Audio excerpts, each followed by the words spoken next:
ৰাজনীতিত অহা যোৱা চলিয়েই থাকে। কংগ্ৰেছৰ পৰা বহু নেতা বিজেপিত আহিছে, গতিকে ৰাজনৈতিক দলত এইবোৰ হৈয়েই থাকে। বিজেপিৰ আদৰ্শত থকা ব্যক্তিয়ে সাধাৰণতে বিজেপি এৰি নাযায়। যিয়ে য'তেই যোগদান নকৰক কিয় কেৱল ৰাইজৰ স্বাৰ্থত থাকিলেই হ'ল। এইকেইদিন মই ৰাজনীতিত নাই, অহা জানুৱাৰী ফেব্ৰুৱাৰীৰ পৰা ৰাজনীতি কৰিম। জানুৱাৰী ফেব্ৰুৱাৰীতে কংগ্ৰেছৰ পৰা বহু লোকে বিজেপিত যোগদান কৰিব। এই মন্তব্য মুখ্যমন্ত্ৰী ডক্টৰ হিমন্ত বিশ্ব শৰ্মাৰ।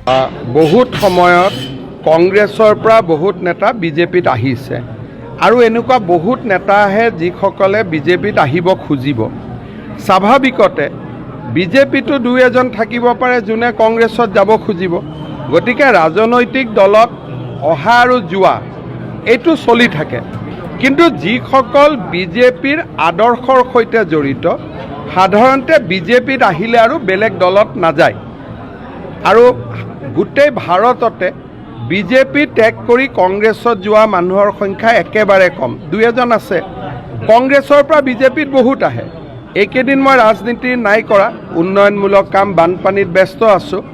জানুৱাৰী ফেব্ৰুৱাৰীৰ পৰা আকৌ আগৰ দৰে কংগ্ৰেছৰ পৰা বহু সংখ্যক মানুহ আমাৰ তাত আহি যোগদান কৰি দিব। কিন্তু এইকেইদিন মই যোগদান, দল ত্যাগ, আদৰণি এইবিলাক পৰ্বৰ পৰা অলপ দূৰত ৰাখিছোঁ, কাৰণ 3 মাহ লোকসভা ইলেকশ্যনৰ কাম কৰোঁতে 3 মাহ আমাৰ অসমখন পিছুৱাই গ'ল, বহুত কাম মোৰ ৰখি গ'ল। সেইকাৰণে এই 3 মাহ মই অলপ কাম কাজ কৰি লওঁ। কংগ্ৰেছত যদি কোনোবা যায়, মোৰ এটাই অনুৰোধ যে কংগ্ৰেছত যাওক, বিজেপিত যাওক, আমাৰ অসমৰ স্বাৰ্থ যাতে সুৰক্ষিত ৰখাৰ বাবে আমি সকলোতে মাত মাতোঁ। আমাৰ অসমখনৰ সমস্যাবোৰ আমি জানো, কেনেকৈ আমাৰ অসমীয়া আৰু হিন্দু মানুহখিনি কেনেকৈ কলধপ কৰি আমি জীয়াই আছোঁ সকলোৱে জানো। এই মানুহখিনিৰ স্বাৰ্থটো যাতে আমি সকলোতে সুৰক্ষিত কৰি ৰাখোঁ। বহুত সময়ত কংগ্ৰেছৰ পৰা বহুত নেতা বিজেপিত আহিছে আৰু এনেকুৱা বহুত নেতা আহে যিসকলে বিজেপিত আহিব খুজিব। স্বাভাৱিকতে বিজেপিতো দুই এজন থাকিব পাৰে যোনে কংগ্ৰেছত যাব খুজিব। গতিকে ৰাজনৈতিক দলত অহা আৰু যোৱা এইটো চলি থাকে, কিন্তু যিসকল বিজেপিৰ আদৰ্শৰ সৈতে জড়িত সাধাৰণতে বিজেপিত আহিলে আৰু বেলেগ দলত নাযায়। আৰু গোটেই ভাৰততে বিজেপি ত্যাগ কৰি কংগ্ৰেছত যোৱা মানুহৰ সংখ্যা একেবাৰে কম, দুই এজন আছে। কংগ্ৰেছৰ পৰা বিজেপিত বহুত আহে। এইকেইদিন মই ৰাজনীতি নাই কৰা, উন্নয়নমূলক কাম, বানপানীত ব্যস্ত আছোঁ।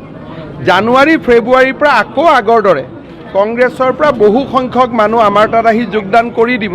কিন্তু এইকেইদিন মই যোগদান, দল ত্যাগ, আদৰণি এইবিলাক পৰ্বৰ পৰা অলপ দূৰত ৰাখিছোঁ, কাৰণ 3 মাহ লোকসভা ইলেকশ্যনৰ কাম কৰোঁতে 3 মাহ আমাৰ অসমখন পিছুৱাই গ'ল, বহুত কাম মোৰ ৰখি গ'ল। সেইকাৰণে এই 3 মাহ মই অলপ কাম কাজ কৰি লওঁ। কংগ্ৰেছত যদি কোনোবা যায়, মোৰ এটাই অনুৰোধ যে কংগ্ৰেছত যাওক, বিজেপিত যাওক, আমাৰ অসমৰ স্বাৰ্থ যাতে সুৰক্ষিত ৰখাৰ বাবে আমি সকলোতে মাত মাতোঁ।